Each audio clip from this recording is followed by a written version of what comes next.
Okay, so for those of you that come to the channel for two-stroke classic mopeds, please bear with me because I will show something in a minute that will surprise you.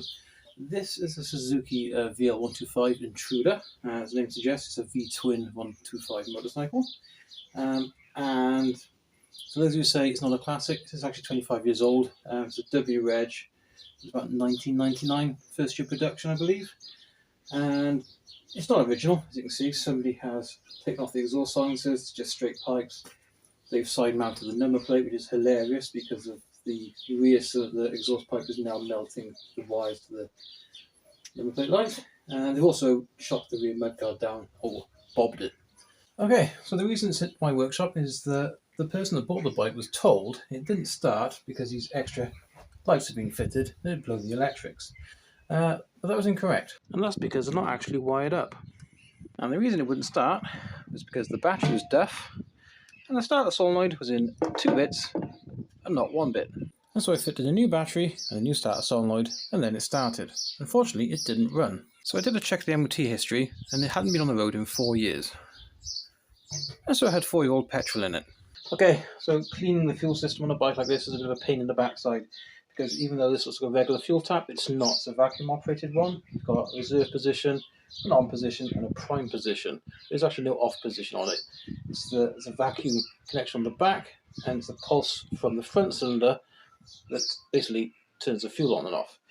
The rear cylinder, there's another vacuum takeoff, which operates a vacuum operated pump behind this panel here. So even though the tap is actually level with the carburetor, so you could gravity feed it in theory, the fuel actually goes down to the pump and then back up again, which gives me even more things to clean out. Okay, so I did actually manage to get the bike running, at least idling, by spraying starter fluid into the air intake. And I also cleaned out the jets.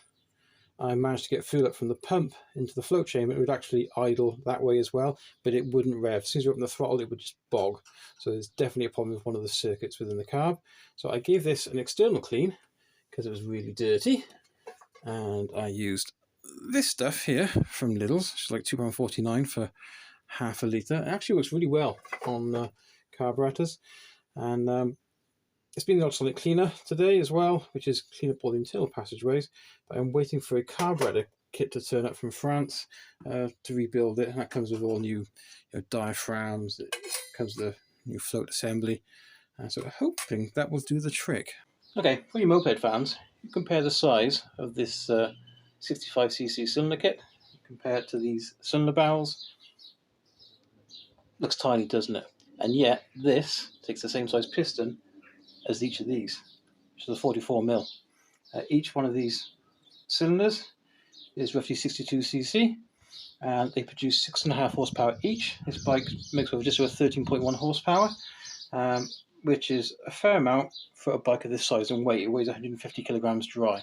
So if you can get over 6.5 horsepower on one of these two-stroke kits on a bike that weighs 50 kilograms, you're onto a winner.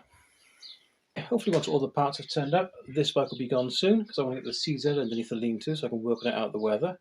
And I also want to work on my Thomas moped under here, and also a Simpson that I haven't shown you yet.